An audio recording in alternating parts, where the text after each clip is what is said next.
In Spain, transport composed 40% of Spain's total energy consumption. In the United States, it was a little different. Only 28% of total U.S. energy consumption went towards transportation.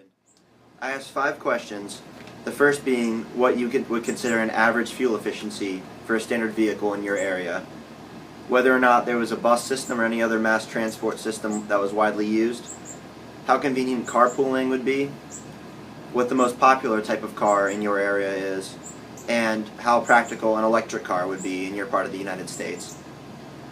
For those in the rural part of the United States, they answered that 17 miles per gallon would be a typical vehicle, while in the suburban area, 23% was regarded as the average. For the bus system, in rural Ohio, there was none, apart from a school bus system to get kids to and from their education. But in more suburban areas like central Columbus, there was a bus system between only the city areas, but none for the suburb. A carpool system would be effective in both places, depending on where your friends work. And the most popular type of car in a rural area would be either a truck or a minivan, or a larger van, because it's more practical for transporting lots of materials and also for transporting people. In the suburban parts of Ohio, SUVs or minivans were very popular, mainly because people didn't need to transport farming equipment, but they needed to transport people to and from work or to and from school.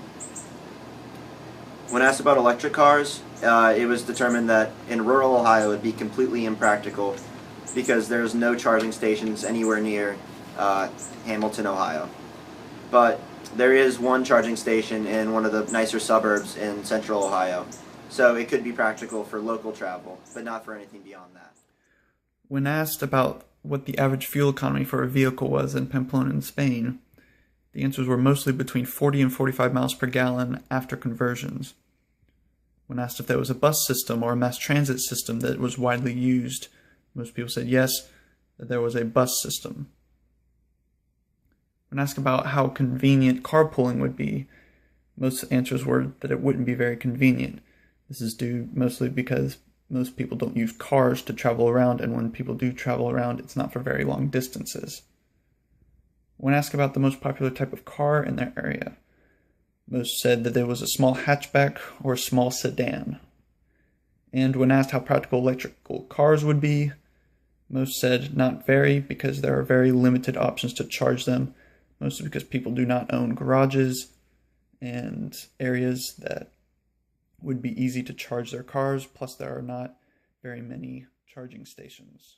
The main characters in The Sun Also Rises had the same attitude towards energy consumption as modern Americans, that those with affluence tend towards personal motor cars and use modes of transport with higher energy consumption than those of lower economic stability.